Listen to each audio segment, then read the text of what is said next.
అదే RTV app వార్తల్ని క్షణాల్లో చదివే అవకాశం ఉంటుంది. ఒక న్యూస్ పేపర్, ఒక టెలివిజన్ ఛానల్ మీ చేతుల్లో ఎప్పుడూ ఉంటాయి. బీజేపీ అగ్రనేత ఉక్కు మనిషి ఎల్కే అద్వానీకి భారతరత్న అవార్డును ప్రకటించింది కేంద్ర ప్రభుత్వం. ఈ విషయాన్ని స్వయంగా వెల్లడించిన ప్రధాని మోదీ అద్వానీకి శుభాకాంక్షలు తెలిపారు. దేశాభివృద్ధిలో అద్వానీ పాత్ర కీలకమని ప్రశంసించారు. 1990లో బీజేపీని ముందుండి నడిపించిన అద్వానీ అప్పట్లో అయోధ్య రామాలయం కోసం రథయాత్ర కూడా చేశారు. ఇప్పుడు ఆయనకు భారతరత్న ప్రకటించడంతో బీజేపీ శ్రేణుల్లో హర్షం వ్యక్తమవుతోంది. అద్వానీ పూర్తి పేరు లాల్ కృష్ణ అద్వానీ. 1927 నవంబర్ 8న పాకిస్తాన్ కరాచీలోని సింధ్లో జన్మించారు. వ్యాపారవేత్త కిషన్ చంద్ అద్వానీ, జియానీదేవి అద్వానీ తల్లిదండ్రులు.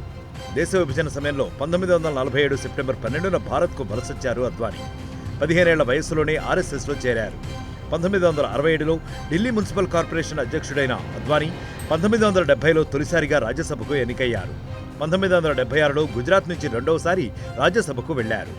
1977-80లలో జనతా పార్టీ ప్రధాన కార్యదర్శిగా వ్యవహరించారు. ఇక ఎమర్జెన్సీ అనంతరం జనసంఘ్ పార్టీ జనతా పార్టీలో విలీనమవడంతో 1977లో జనతా పార్టీ తరపున పోటీ చేసి మొరార్జీ దేశాయ్ ప్రభుత్వంలో సమాచార ప్రసార శాఖ మంత్రిగా పనిచేశారు.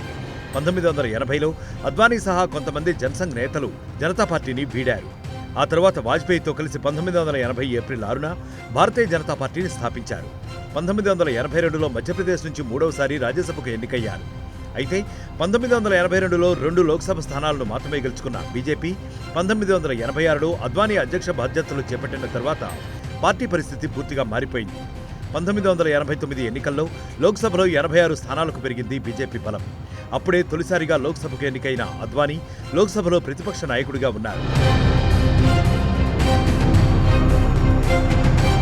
ఇక అద్వానీ జీవితంతో పాటు దేశ రాజకీయాలనే మలుపు తిప్పింది అయోధ్య రథయాత్ర. అయోధ్యలో రామమందిరం నిర్మించాలనే లక్ష్యంతో సోమనాథ్ నుంచి అయోధ్య వరకు చేపట్టిన రథయాత్ర 1990 సెప్టెంబర్ 25న బీహార్ సరిహద్దులో అప్పటి బీహార్ సీఎం లాలూ ప్రసాద్ యాదవ్ అడ్డుకోవడంతో నిలిచిపోయింది. 10,000 కిలోమీటర్ల లక్ష్యంతో చేపట్టిన యాత్ర మధ్యలోనే ఆగిపోయినా అద్వానీకి విశేష ప్రజాదరణ లభించింది. ఆ తర్వాత 1991 లోక్సభ ఎన్నికల్లో బీజేపీ బలం 120కి పెంచిన ఘనత అద్వానీదే. ఇక రెండోసారి 1993 నుంచి 98 వరకు, మూడోసారి 2004 నుంచి 2005 వరకు పార్టీని నడిపించారు. 1997లో మొరార్జీ దేశాయ్ జనతా ప్రభుత్వంలో తొలిసారిగా కేంద్ర మంత్రిగా ఉన్న అద్వానీ ఆ తర్వాత వాజ్పేయి ప్రభుత్వంలో 3 సార్లు కేంద్ర మంత్రిగా హోంశాఖను సమర్థవంతంగా నిర్వహించారు. 1998-2004 మధ్య ఉప ప్రధాని పదవి బాధ్యతలు కూడా చేపట్టారు. 1996లో జరిగిన సార్వత్రిక ఎన్నికల్లో బీజేపీ అతిపెద్ద పార్టీగా అవతరించింది. వాజ్పేయి ప్రధానిగా బాధ్యతలు చేపట్టారు. కానీ ఆ ప్రభుత్వం 13 రోజులకే కూలిపోయింది. ఆ తర్వాత 1998లో మిత్రపక్షాలతో కలిసి బీజేపీ మళ్లీ ప్రభుత్వాన్ని ఏర్పాటు చేసింది. 1999లో జరిగిన ఎన్నికల్లో గాంధీనగర్ లోక్సభ స్థానం నుంచి గెలిచారు అద్వానీ. ఇక 2004 ఎన్నికల్లో పార్టీ పరాజయం తర్వాత సీనియర్ నేతలే అద్వానీపై విమర్శలు గుప్పించారు. ఉమాభారతి, మదన్ లాల్ ఖురానా వంటి సీనియర్లు పార్టీ నుంచి సస్పెండ్ అయ్యారు. 2008లో మై కంట్రీ మై లైఫ్ పేరుతో 986 పేజీల పుస్తకంలో తన రాజకీయ జీవితపు అంతరంగాన్ని వివరించారు.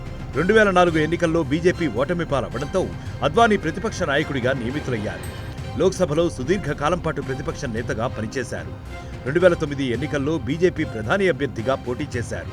కానీ ఆ ఎన్నికల్లో కాషాయ దళం ఓడిపోయింది. 2014లో మరోసారి గాంధీనగర్ నుంచి గెలుపొందిన అద్వానీ 2019 నుంచి క్రియాశీల రాజకీయాలకు పూర్తిగా దూరంగా ఉంటున్నారు. మరిన్ని వీడియోస్ కోసం ఛానల్ ని సబ్స్క్రైబ్ చేయండి. లేటెస్ట్ అప్డేట్స్ కోసం వాట్సాప్ ఛానల్ ని ఫాలో చేయండి. అండ్ లింక్ డిస్క్రిప్షన్ లో ఉంది.